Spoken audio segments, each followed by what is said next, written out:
Bonjour à tous et bienvenue pour cette nouvelle vidéo consacrée à l'étude du champ d'application de l'impôt sur le revenu des personnes physiques.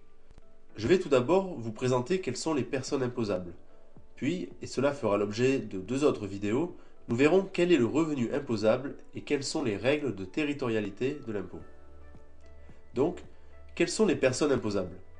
L'article 1A du Code général des impôts, qui est donc le premier, dispose qu'il est établi un impôt annuel unique sur le revenu des personnes physiques désignées sous le nom d'impôt sur le revenu. Sont donc soumis à cet impôt les personnes physiques qui vont disposer de revenus, cela du fait notamment d'un emploi salarié, d'une exploitation individuelle, de placements financiers ou encore de transactions financières ou immobilières, mais également sont visées les personnes qui réalisent des bénéfices par le biais d'une société, dans le cas notamment d'une société transparente, c'est-à-dire une société non soumise à l'impôt sur les sociétés.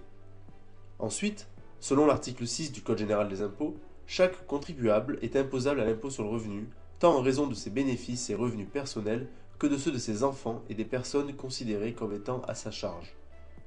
Les personnes physiques sont donc imposées par foyer fiscal. L'imposition est calculée sur l'ensemble des revenus des personnes qui composent le foyer fiscal. Notamment, l'article 196 du Code général des impôts dispose que sont considérés comme étant à la charge du contribuable les enfants âgés de moins de 18 ans ou infirmes et précise que la garde soit exclusive, principale ou réputée également partagée entre les parents. Également, en vertu de l'article 196A bis, il est possible de considérer comme étant à charge les personnes handicapées qui ne sont pas enfants, à la condition qu'elles vivent sous le même toit. Donc, le plus souvent, le foyer fiscal se compose du ou des contribuables, célibataires ou en couple, mariés ou pacsés, mais pas les concubins en revanche, ainsi que les enfants mineurs. Aussi, il est possible, et à condition d'en faire la demande expresse, de rattacher au foyer fiscal un enfant majeur âgé de moins de 21 ans ou de moins de 25 ans, à condition seulement qu'il poursuive des études. C'est l'article 6, paragraphe 3 qui le prévaut. Le rattachement d'un enfant majeur implique deux conséquences notables. D'une part, le foyer fiscal des parents conserve l'avantage lié au quotient familial, c'est-à-dire au calcul des parts, mais en revanche, il n'est plus possible de déduire du revenu global une pension alimentaire à titre de charge. D'autre part, les revenus éventuels de l'enfant rattaché doivent être ajoutés à ceux du foyer fiscal. A noter toutefois qu'il y a des dérogations possibles à l'imposition commune au sein du foyer fiscal.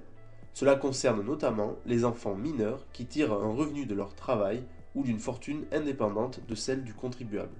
Aussi, il y a différentes situations dans lesquelles les époux font l'objet d'impositions distinctes. C'est le cas lorsque les époux sont séparés de biens et ne vivent pas sous le même toit, lorsqu'ils sont autorisés à avoir des résidences séparées car en instance de séparation, de corps ou de divorce, ou encore en cas d'abandon du domicile conjugal par l'un des époux. Ces dérogations sont prévues à l'article 6, paragraphes 2 et 4 du Code général des impôts. Voilà, c'est la fin de cette vidéo, j'espère qu'elle vous aura été utile. Au revoir.